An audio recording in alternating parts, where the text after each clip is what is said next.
BJP ರಾಜ್ಯಾಧ್ಯಕ್ಷ ವಿಜೇಂದ್ರ ಅವರನ್ನ ಹೇಗಾದರೂ ಮಾಡಿ ಕೆಳಗಡೆ ಇಳಿಸಲೇಬೇಕು ಅಂತ ಹೇಳಿ ಬಿಜೆಪಿ ಬಂಡಾಯಗಾರರ ಬಣ ತೀರ್ಮಾನವನ್ನು ಮಾಡಿಬಿಟ್ಟಿದೆ. ಇಲ್ಲಿ ವರಿಷ್ಠರ ಭೇಟಿ ಆಗಲೇಬೇಕು, ಹೇಗಾದರೂ ಮಾಡಿ ವಿಜೇಂದ್ರ ಅವರನ್ನ ರಾಜ್ಯಾಧ್ಯಕ್ಷ ಹುದ್ದೆಯಿಂದ ಕೆಳಗಡೆ ಇಳಿಸಲೇಬೇಕು ಅಂತ ಹೇಳಿ ಬಿಜೆಪಿಯ ರೆಬೆಲ್ ನಾಯಕರ ತಂಡ ತೀರ್ಮಾನ ಮಾಡಿಬಿಟ್ಟಿದೆ.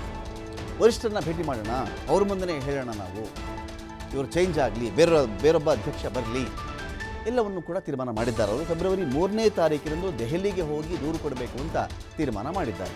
ಫೆಬ್ರವರಿ 1ಕ್ಕೆ ಅಂತ ಬಂದಾಗ ಬಜೆಟ್ ಇರುತ್ತೆ, 2ನೇ ತಾರೀಕು ಸಂಡೇ, 3ನೇ ತಾರೀಕು ಹೋಗೋಣ, ನಾವು ಹೋಗಿ ಆನಂತರದಲ್ಲಿ ನಾವು ತೀರ್ಮಾನವನ್ನು ಮಾಡೋಣ ಅಂತ ಹೇಳಿ ಇಲ್ಲಿ ಎಲ್ಲರೂ ಕೂಡ ಡಿಸೈಡ್ ಮಾಡಿದಂತೆ ಕಾಣಿಸ್ತಾ ಇದೆ. ಬಸನಗೌಡ ಪಾಟೀಲ್ ಯತ್ನಾಳ್ ನೇತೃತ್ವದಲ್ಲಿ ಅತೃಪ್ತರು ಈ ನಿರ್ಧಾರಕ್ಕೆ ಬಂದಿದ್ದಾರೆ.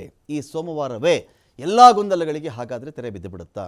ಈ ಕಡೆಯಿಂದ ಇವರೊಂದು ಬಣ ಹೋದಾಗ ವಿಜೇಂದ್ರ ಕಡೆಯಿಂದ ಅವರು ಒಂದು ಲಾಬಿಯನ್ನು ಮಾಡ್ತಾರೆ, ಇರಲಿ. ಆದರೆ ವಿಜೇಂದ್ರ ವಿಚಾರಕ್ಕೆ ಸಂಬಂಧಪಟ್ಟಂತೆ ಒಂದು ವೇಳೆ ವಿಜೇಂದ್ರ ಅವರ ಒಟ್ಟಿಗೆ ಹೈಕಮಾಂಡ್ ಇದ್ದದ್ದೇ ನಿಜವಾಗಿದ್ದಿದ್ದರೆ ಬಿಜೆಪಿ ಭಿನ್ನರ ಬಣಕ್ಕೆ ಸಂಬಂಧಪಟ್ಟಂತೆ ಸಾಕಷ್ಟು ದೂರುಗಳು ಹೋಗಿತ್ತು, ಅನೇಕ ಮಾತುಗಳು ಕೇಳಿಬಂತು. ಇಷ್ಟು ದಿನಗಳಾದರೂ ಕೂಡ ಕಡಿವಾಣ ಯಾಕೆ ಹಾಕಲಿಲ್ಲ? ಹಾದಿರಂಪ ಬೀದಿರಂಪ ದಿನಕ್ಕೊಂದು ಹೇಳಿಕೆ ಬರೋವರೆಗೂ ಬಿಜೆಪಿ ಹೈಕಮಾಂಡ್ ಯಾಕೆ ಸುಮ್ಮನೆ ಇರ್ತಾ ಇತ್ತು? ಈ ಮೂಲಕವಾಗಿ ಹಿಂದೆ ಯಡಿಯೂರಪ್ಪನವರನ್ನು ಮುಖ್ಯಮಂತ್ರಿ ಹುದ್ದೆಯಿಂದ ಕೆಳಗಡೆ ಇಳಿಸಿತ್ತು ಹೈಕಮಾಂಡ್. ಈಗ ಆವತ್ತಿನ ಸನ್ನಿವೇಶಕ್ಕೆ ಯಡಿಯೂರಪ್ಪನವರು ಕೂಡ ಒಂದು ಷರತ್ತನ್ನು ಹಾಕಿರ್ತಾರೆ. ಅವತ್ತಿಗೆ ಚೆಕ್ ಮಾಡಿಕೊಂಡಾಗ ಬಸವರಾಜ ಬೊಮ್ಮಾಯಿ ಅವರು ಸಿ ಎಂ ಆಗ್ತಾರೆ. ನಂತರದ ಚುನಾವಣೆ ಯಡಿಯೂರಪ್ಪನವರು ನಿಮಗೆ ಟಿಕೆಟ್ ಕೊಡಲ್ಲ, ಒಂದು ಟಿಕೆಟ್ ಮಾತ್ರ ನಿಮಗೆ ನಿಮ್ಮ ಮನೆಯಲ್ಲಿ ಅಂತ ಹೇಳಿದಾಗ ವಿಧಾನಸಭೆ ವಿಚಾರದಲ್ಲಿ ಶಿಕಾರಿಪುರದ ಟಿಕೆಟ್ ವಿಜೇಂದ್ರ ಅವರಿಗೆ ಹೋಗಿತ್ತು. ತದನಂತರದಲ್ಲಿ ಯಾವಾಗ ಈ ಸ್ಥಾನಗಳೆಲ್ಲ ಕಳ್ಕೊಂಡ್ರಲ್ಲ, ಅಧಿಕಾರ ಹೋಯ್ತಲ್ಲ, ಹೋದ್ಮೇಲೆ ಏನಾಯಿತು?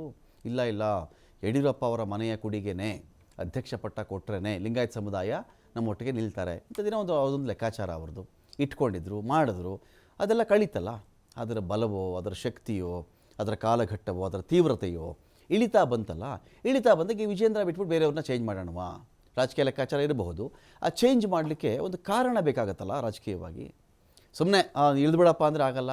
ಅಯ್ಯೋ ನೋಡಪ್ಪ, ಎಷ್ಟೊಂದು ಜನ ನಿನ್ನ ವಿರುದ್ಧ ಇದ್ದಾರೆ. ಕುಮಾರ್ ಬಂಗಾರಪ್ಪ ಅವರು ಒಪ್ತಾ ಇಲ್ಲ, ರಮೇಶ್ ಜಾರಕಿಹೊಳಿ ಒಪ್ತಾ ಇಲ್ಲ, ಯತ್ನಾಳ್ ಒಪ್ತಾ ಇಲ್ಲ, ಬಿ ಪಿ ಹರೀಶ್ ಒಪ್ತಾ ಇಲ್ಲ, ಅನೇಕರು ಒಪ್ತಾ ಇಲ್ಲ, ಸಿದ್ದೇಶ್ವರರು ಒಪ್ತಾ ಇಲ್ಲ. ಹಾಗಾಗಿ ಏನು ಮಾಡೋಕ್ಕಾಗ್ತಿಲ್ಲಪ್ಪ. ಆ ಕಾರಣಗಳು ಬೇಕಾದಾಗ ಆ ಕಾರಣಗಳ ಪಟ್ಟಿಗೆ ಇಷ್ಟು ನಾಯಕರು ರೆಡಿ ಇರ್ತಾರಲ್ಲ.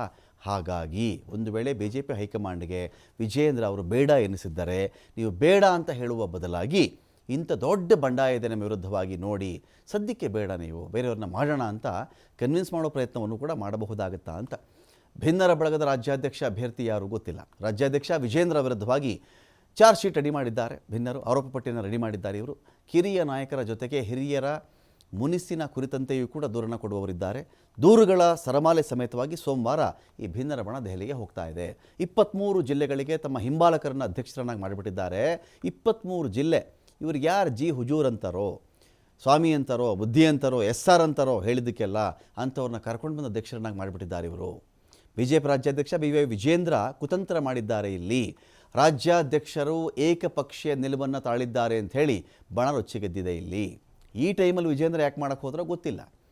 ಅಕಸ್ಮಾತ್ ಈ ಟೈಮಲ್ಲಿ ವಿಜೇಂದ್ರ ಅವರ ನಡೆಯನ್ನು ನಾವು ಗಮನಿಸಿದಾಗ, ಇಂತಿಂಥ ರಾಜ್ಯಾಧ್ಯಕ್ಷರಾಗಿ ನಾನು ಮಾಡ್ತೀನಿ ಅಂದರೆ ಜಿಲ್ಲಾಧ್ಯಕ್ಷರಾಗಿ ನಾನು ಮಾಡಿದಾಗ ಇಷ್ಟು ಜಿಲ್ಲಾಧ್ಯಕ್ಷರು ಅವರ ಹಿಂಬಾಲಕರು ನನ್ನ ಕಡೆಗಿರ್ತಾರೆ. ಯಾರನ್ನ ಆಗಲಿಲ್ಲ ಅಂದಾಗ ಅಸಮಾಧಾನಿತರು ಬೇಕಾದರೆ ಯತ್ನಾಳ್ ಬಣದಲ್ಲಿ ಗುರುತಿಸ್ಕೊಳ್ಳಿ, ಇಷ್ಟು ನನ್ನ ಕಡೆ ಇರ್ತಾರಲ್ಲ, ಮಾಡಿಬಿಡೋಣ ಅಂತ ಮಾಡಿರಬಹುದು. ವಿಜೇಂದ್ರ ವಿರುದ್ಧವಾಗಿ ಸಂಸದ ಸುಧಾಕರ್ ರೊಚ್ಚಿಗೆದ್ದಿದ್ದು ಸಭೆಗೂ ಬಂದಿಲ್ಲ. ಸುಧಾಕರ್ ಆಗಮನದ ನಿರೀಕ್ಷೆಯಲ್ಲಿದ್ದಿದ್ದು ಯತ್ನಾಳ್ರ ಬಣ. ಹಾಗಾಗಿ ಒಂದು ಕಡೆ ಸುಧಾಕರ್ ಅವರು ಬಂದಿಲ್ಲ. ಇಲ್ಲಿ ಸುಧಾಕರ್ ಅವ್ರಿಗೇನು ಆಕ್ರೋಶ ಆಯಿತು, ಅವ್ರು ಮಾತಾಡಿದ್ರು ಅಷ್ಟೇ.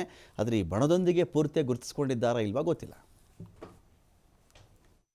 23 ಜಿಲ್ಲೆಗಳ ಅಧ್ಯಕ್ಷರ ಆಯ್ಕೆ ನಾವೆಲ್ಲ ಅದನ್ನು ವಿರೋಧಿಸ್ತೀವಿ.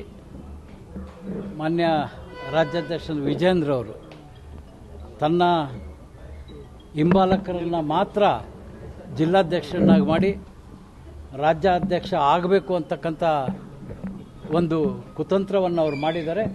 ನಾವು ಸಂಪೂರ್ಣವಾಗಿ ಈ ಜಿಲ್ಲಾಧ್ಯಕ್ಷರ ಘೋಷಣೆಯನ್ನು ವಿರೋಧಿಸ್ತೀವಿ.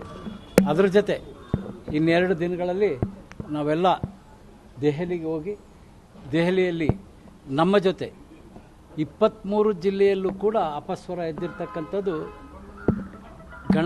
ಗಂಟೆಗೆ ನಮಗೆ ಗೊತ್ತಾಗ್ತಾ ಇರತಕ್ಕಂಥದ್ದು. ಅನೇಕ ಹಿರಿಯ ನಮ್ಮ ಪಕ್ಷದ ಮುಖಂಡರು, ಲೋಕಸಭಾ ಸದಸ್ಯರಿರಲಿ, ಮಾಜಿ ಸಚಿವರಿರಲಿ, ಯಾರ ಗಮನಕ್ಕೂ ಬರದೆ ಅವರ ಜಿಲ್ಲೆಯ ಅಧ್ಯಕ್ಷರನ್ನು ಘೋಷಣೆ ಮಾಡಿದ್ದಾರೆ. ನಾವೆಲ್ಲ ಅನೇಕರು, ನಾನೇನು ಬರೀ ನಮ್ಮ ತಂಡ ಅಷ್ಟೇ ಅಲ್ಲ, ನಿಜವಾಗ್ಲೂ ರಾಜ್ಯಾಧ್ಯಕ್ಷರ ಮೇಲೆ ಬೇಸರ ಇರ್ತಕ್ಕಂಥ ಅನೇಕರು ದೆಹಲಿ ಪ್ರವಾಸ ಕೈಗೊಳ್ಳಿದ್ದಾರೆ. ನಾವೆಲ್ಲರೂ ದೆಹಲಿಯಲ್ಲಿ ಸೇರಿ ಮುಂದೆ ಅಧ್ಯಕ್ಷರು ಯಾರಾಗಬೇಕು, ಅದ್ರ ಜೊತೆ ರಾಷ್ಟ್ರೀಯ ಮುಖಂಡರಿಗೆ ವಿಜಯೇಂದ್ರ ಅವರ ಕೈಯಲ್ಲಿ ಕರ್ನಾಟಕ ರಾಜ್ಯ ಭಾರತೀಯ ಜನತಾ ಪಕ್ಷವನ್ನು ಮುನ್ನಡೆಸಲಿಕ್ಕೆ ಆಗೋದಿಲ್ಲ. ಹಾಗಾಗಿ ಅವರ ಪ್ರಶ್ನೆ